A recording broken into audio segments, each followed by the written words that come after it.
Welcome to the Class Business Podcast. I'm Chrissy Monaghan, your host, and today we're joined by Emma Drummond, the founder of EM-MAgination Arts and Crafts.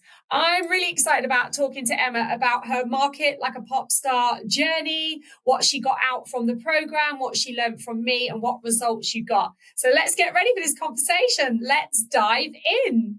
Emma, it's absolutely amazing to have you here with us today. For everyone who is listening or watching us on YouTube, tell everyone who you are, what do you do, and where do you do it? Hi everyone, I'm Emma and I run EM-MAgination Craft, which is a craft business based in Plymouth in Devon, and we do sessions for all ages, so from tiny baby keepsake sessions to messy craft sessions for kind of toddlers and preschoolers, after school club, and we also do some adult sessions and go into care homes as well. That's so cool. So how long have you been in business for, Emma? So I started the business at the very end of June in 2022. So we are just coming up to our 4th birthday. What were you doing before? So I was a paediatric speech and language therapist in the NHS. And I thought my whole entire life would be speech and language therapy. And obviously lots of things changed. I had my first baby on the morning we got put into the first lockdown in the pandemic. So all of what I imagined my maternity leave to be was absolutely not what I expected it to be. And so it kind of came from going back to work a year after having an odd maternity leave. I can imagine all the mums that that happened to. Like, I really can't imagine it because it's tough enough as it is, like having a baby and adjusting to having a baby, and that whole like getting outdoors and meeting people and socializing is so important. And to have miss that opportunity, I can't imagine what mums went through, because it must have been really, really hard. Yeah, it was really hard. And I think the whole of I think I had this amazing maternity leave planned out. I was kind of one of those people that would have been here on a Monday, there on a Tuesday, that's a Wednesday, Thursday, Friday. And that was literally taken away kind of overnight. And yeah, I think I found that really hard. And then I kept thinking, it's only going to be a couple of months and then, we'll get back to it. And that never happened. And interestingly, I had a whole year off.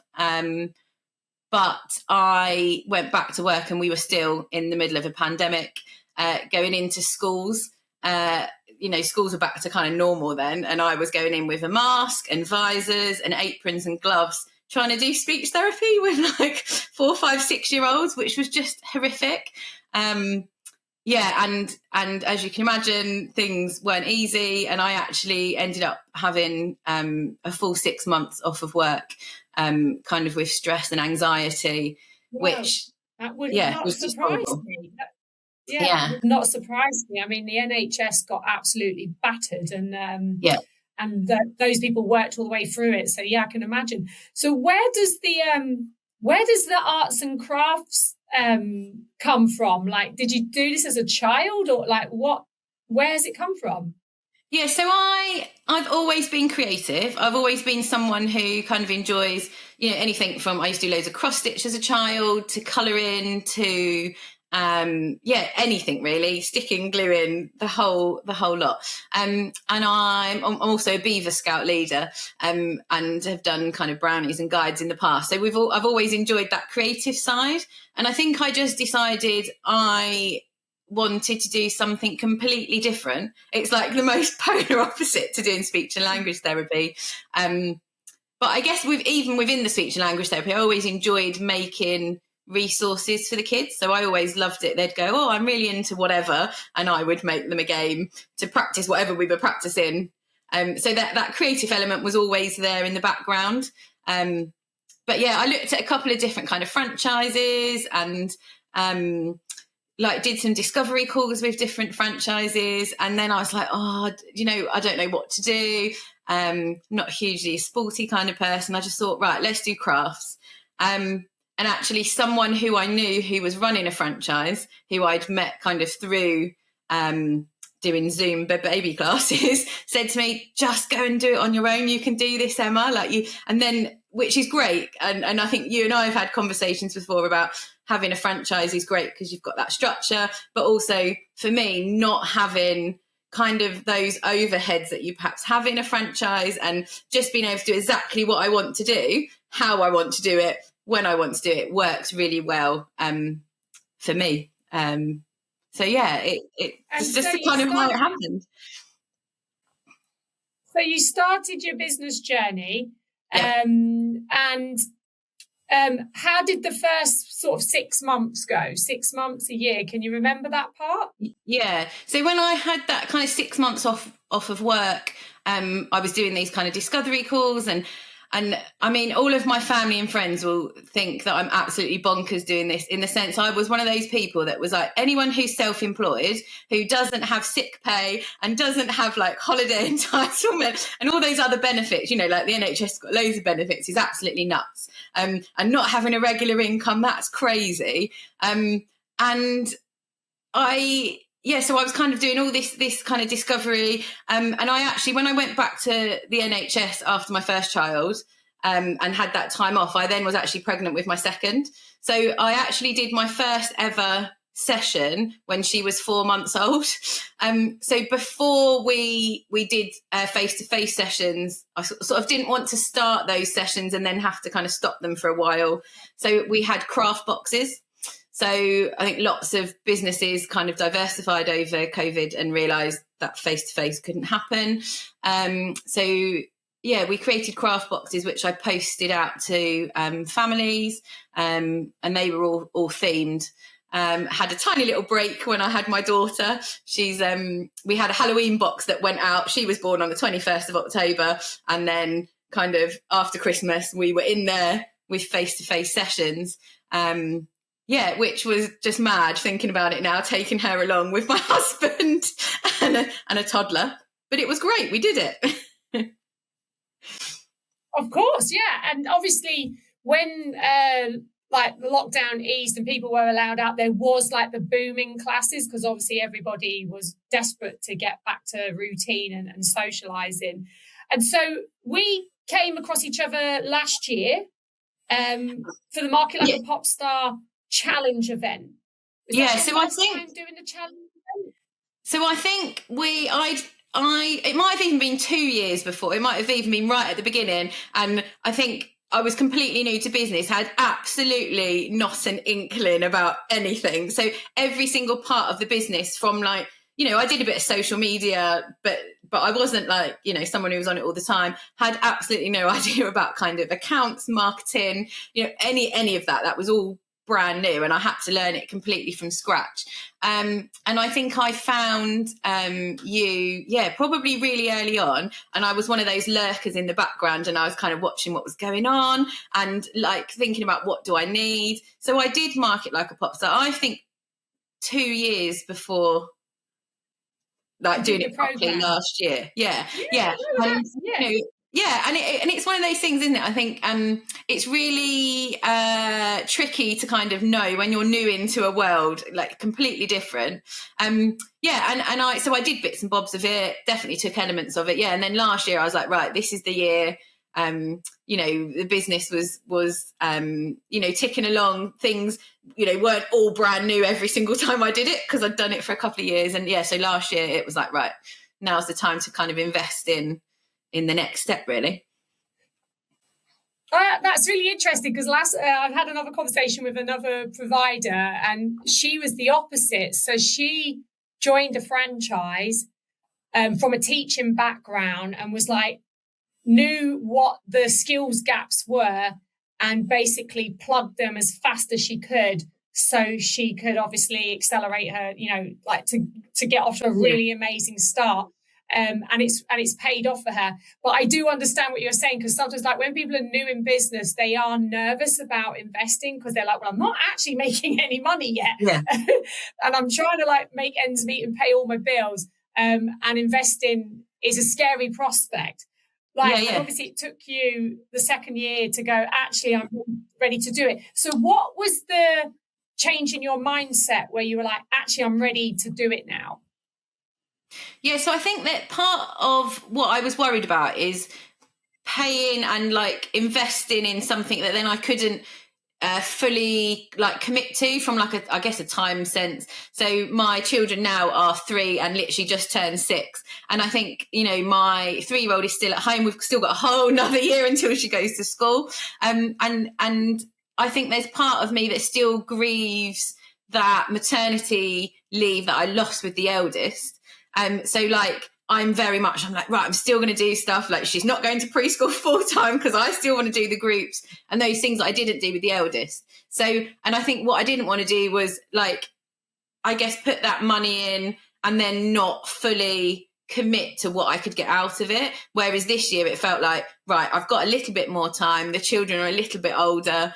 And I want to invest a bit more in, in the business and kind of grow it to, and it is only growing it to what I have the capacity to do right now. So, you know, I'm very aware I'm definitely not kind of able to run session 7, you know, not 7 days a week, but 5 days a week right now. But having the tools to be able to do that when the time is right, and, you know, the youngest is at school is quite a nice feeling that I know now I would be able to do that, if that makes sense. Yeah, I love that, because that's one of the things, like, everybody's version of success is different, and it is different at different stages. And I completely understand what you're saying, because when I had my daughters, I had 2 under the age of 2. I was a franchisor trying to grow a brand, get it out there in a big way, doing all the juggling, as you're saying. I was doing the nursery runs it was when and I just had to accept that, like, obviously my daughter, the oldest one was in the nursery a bit, and the youngest one was with me, and we were doing the groups and stuff.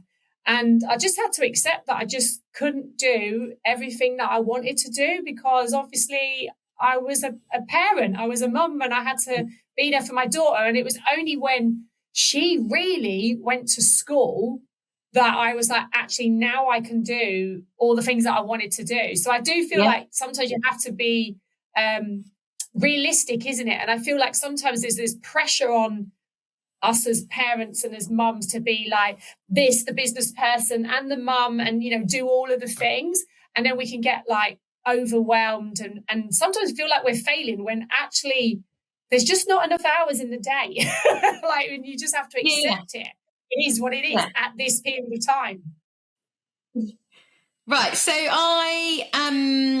so I'm actually in the really fortunate position now to have had a couple of opportunities come up in the last, couple of months, where actually I have actually sort of said no to them because of time and because, you know, they don't perhaps quite align with what I want to be doing right now.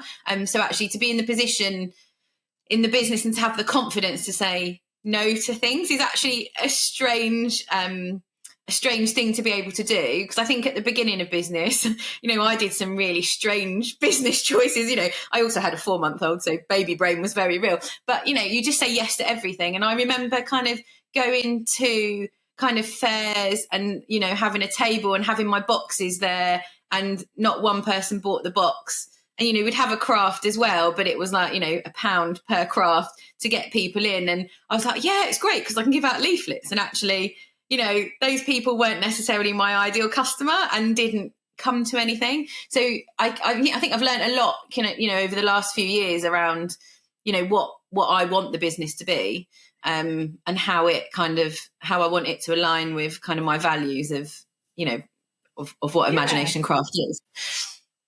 Yeah, and that's the hardest. Like that is the hardest thing in business is saying no. Like, you have to say no to things because if they don't align with your mission, your vision, your values, or it's just not even in the business plan, you have to be able to say no. It doesn't fit. So obviously, last year you did the Market Like a Pop Star program after taking the leap to come in, and last year we were working on how to use AI to accelerate your business. And we did a lot of work around ideal client and messaging and positioning. What did you like? First of all, like, what did you get out of that work that we did together? Yeah, so I love doing anything that's like live, that you book on and you do at a certain time and you can put it in your diary and say, right, that is business time. And that, because that's what I lack, I think, in general in the business. It's like, okay, that day is sessions, Tuesday nights after school club. But having that time to kind of sit down and go, right, this is the real business. And I'm not gonna lie, I still struggle with that now. So like to have those, we did the 7 a.m. club, and that's a really good time for me because my children, come down at 7:30. So that was great because I took that time out in my day. And then to be able to kind of have the live sessions, I think they were like once a week over, I think, was it 6 weeks? I can't quite remember. Gave me that time to kind of stop, do that bit of work in that moment. And then, I had really clear steps of what I needed to do over that week before the next kind of live call, but also to be able to go back and re-watch the videos and to go back. And actually I was thinking the other day, I was like, it's nice to be able to have those videos there whenever I need them, and I was watching one of your old videos the other day, and I was like, oh yeah, that that it's just nice to go back and watch them and get those tips really. And refresh your brain. Yeah. And everybody says they love the live coaching because it's real time. They can be ask their questions in real time. They can implement, because like we do, we set homework after each session, and then everyone needs to complete it basically, because otherwise they're not going to get the results from the program. Now, obviously, we did the 1K in 7-day challenge with everyone last year. This year, it's going to be included in the program as a whole. How did you feel about doing your 1K in 7-day challenge? Because you did all right, didn't you? Yeah, so I've done it with you twice now, the 1K in 7 days, and both times I've hit the target. And it almost seems like impossible. You think it's just never going to happen. And the first time I did it, I was like, every day I'd like check my phone, and there'd be bookings coming through, and I'd like toss up the totals, and I'd be like, oh, okay, this much has come through, this much. And I remember saying to my mum, I didn't tell her I was doing it, but then I think we went to stay with her the last couple of days of the challenge. And I said, oh, mum, I'm doing this challenge. And she was like, what's that all about? Like, that's bonkers. And I said, I've done it though. I've done it. I've without even, not try, but like, I just did it. And it was really nice to be able to have those set steps and to work backwards and go, okay, this is how much I need to make. This is what I'm selling each session for, or whatever it was. So I can't remember what I did the first time, but the second time I think I did, it might have been the first time I did, my prices were rising. So I did, book your sessions now for the old price before our birthday. So it was kind of like a birthday offer. And it was just really nice to think about what other things kind of you can include within offers, rather than I don't think you see it quite so much, but I remember when I first started the business, it would be like, people would be like, get 10% off your session, and like people just magically expected that to happen, and we know that doesn't happen. No, it doesn't work. 10% doesn't cut it anymore. And what I really like about doing like teaching you guys these strategies is that you've done it once, and then you're like, then you do it again, so you can do it. And I know, like I was saying to someone else, I was like, I know if I said to you, Emma, next week I want you to go and make £1,000 in your business, you could do it. Like, we would put together an offer, how to like stack it, what you need to do to promote it, what's involved in the sales part now. And I love that for everybody, because it just gives them the confidence that they can actually make money when they want to, because you can make money when you want to. And I think that is really important, when I'm still doing this so part-time, I think people see what goes up on social media and think that I'm working constantly running sessions, and I'm not. I run my sessions on a Friday, and a Tuesday after school is after school club. And then the other times, yes, I do have work time. But I'm doing mum stuff, I'm doing life. And it's really quite hard to, I think people just think, oh, cool, you must be like rich, running all the money. And it's like, I'm not, yes, we are earning what we want to be earning, but also I'm living life and doing me. And I think that's the great bit about the business, that actually it's really flexible around what works right now for the family and for the children. Well, and that's perfect. And that's the thing, isn't it? So like I said, it comes down to, what do people want out of their business? What does success look like for them right now? And it's like, you can turn up the volume when you want to, and you can also turn it down when you want to. Yeah, totally. So for anyone that's like watching this, who are sitting on the fence because they think it's not the right time for them, or they think it might not work for them, because that is people do say that as well. Like you said, you were scared to invest initially, or they're just like lacking the time, or maybe actually as well, just the belief in themselves to back themselves that they can do these things. What would you say to them? I think do it, just do it, because if there's any part of you that thinks it's the right thing for you, it probably is. It's a tricky one, because I think we had a conversation the year before, and then I was like, can I put the money in? And for whatever reason, my brain said no. And then this year it was like, just do it. And I think if you're on the fence, just do it, because it ultimately has made a massive difference. And interestingly, I've got a couple of business buddies who are going to do your free challenge this year that I've like bullied into doing it. And we had a local business networking session earlier in the week, and I was chatting to someone who's just opened up a new business, and I was like, well, you need to do this and you need to do that, and I thought, oh God, I do know this stuff now, like from someone who had no idea about business. And I've like looked at her social media and gone, well, you need to do this, this and this to like build it up. And she's like, oh, and then she's done a video that I just watched this morning of like a tour of her premises, and I was like, yay, and sent her a message, and she was like, thanks for making me do it. So this is my message to you guys, is just do it, go and do it, learn it, because it's amazing. So it was really nice to be able to help them out as well. Yeah, I love that, because now what they can be doing, because they don't know either, like if they're just starting out. Oh, I love that, Emma. Oh, thank you so much for joining us today. If people want to connect with you or come and speak to you, where's the best place for them to reach out? Where do you hang out? So we're on Facebook and on Instagram at EM-MAgination Craft. Emma is in EMMA, because it's my name. And we've also got a website, which is the same, www.emaginationcraft.co.uk. Oh, well, it's been an absolute pleasure to have you. And I know sharing your story will have an impact on people, because they listen to what others say. And sometimes they do actually have to believe that this is for them, and they can only really make that decision when they hear others say, actually, this worked for me. And I do know, like, from all the work that we've done together, and I say this to everybody all the time, like, if you actually take the actions, you will get results. So, I mean, I always say I attract people that take action. This program isn't passive. This isn't sit down and listen. This is like, I'm going to do. It's going to push you, isn't it? It's like a sprint. It pushes you through a big sprint, and then you get the benefits afterwards. So, yeah, I'm sure loads of people will be listening in thinking, oh, that's really useful information for them. So thank you so much, Emma, for your time. That's okay. See you all soon.